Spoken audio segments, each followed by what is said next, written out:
Tere kõik see pere, mina olen Risto ja täna räägime sellisest filmist nagu Vanamehe film.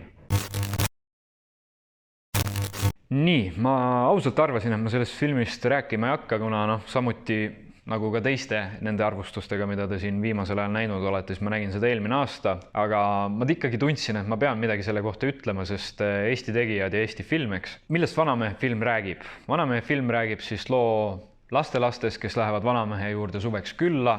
Vanamees räsib neid ja enda lehma siis ropu maatööga, eks ole, päevast päeva lihtsalt kogu aeg küte käib, mitte mingisugust puhkust. Lapsed näevad, kuidas see lehmale mõjub, lehm on õnnetu, eks ole, ja nad lasevad siis lehma vabadusse. Aga mida nad ei tea seda tehes on see, et kui see lehma iga 24 tunni tagant vähemalt ühe korra ei lüpsa, siis ta udar hakkab paisuma ja lõpuks lendab õhku ja põhjustab siis piimatuumakatastroofi. Ja filmi käigus siis vanamees ja lapselapsed lähevadki seda lehma siis otsima ja proovivad ikka enne, see nägi väga veider välja, aga proovivad ta siis enne ära lüpsta, eks. Mis mulle selle filmi juures meeldis, mis mulle üldse Vanamehe juures meeldib? Mulle väga meeldivad nende filmi vanamehe tegelased, eks ole, vanamees ise ja need lapselapsed ja kõik need kuradi naabrimehed, kes tal seal on, ja see on ülimalt tore, tegelased on väga ägedad. Ja teine asi, mis mulle selle filmi juures meeldib, on see, et huumor oli kohati seal väga paigas. Ja põhiliselt sellega tegelikult need asjad piirduvadki, et ma kohe seletan lähemalt ka.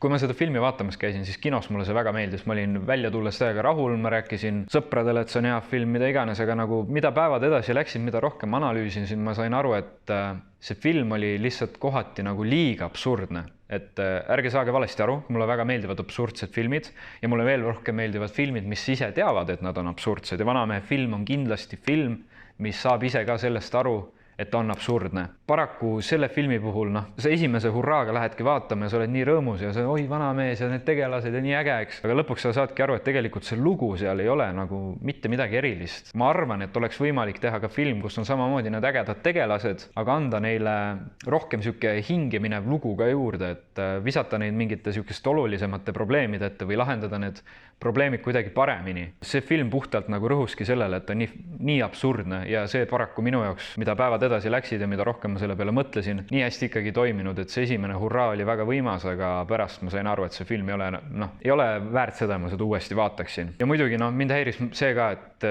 filmi pealkiri on Vanamehe film, eks ole, aga põhilist ekraaniaega sai seal filmis lehm. Ja siis üks nendest lastelastest see poiss. Või nad on kõik poisid, ma ei tea, ma räägin, need tegelased on ägedad, nad on absurdsed, aga see üks väike poiss, kes seal laulab ka vaata, et mul ei tule ta nimi praegu meelde, sorry. Mis ma muud ikka oskan öelda?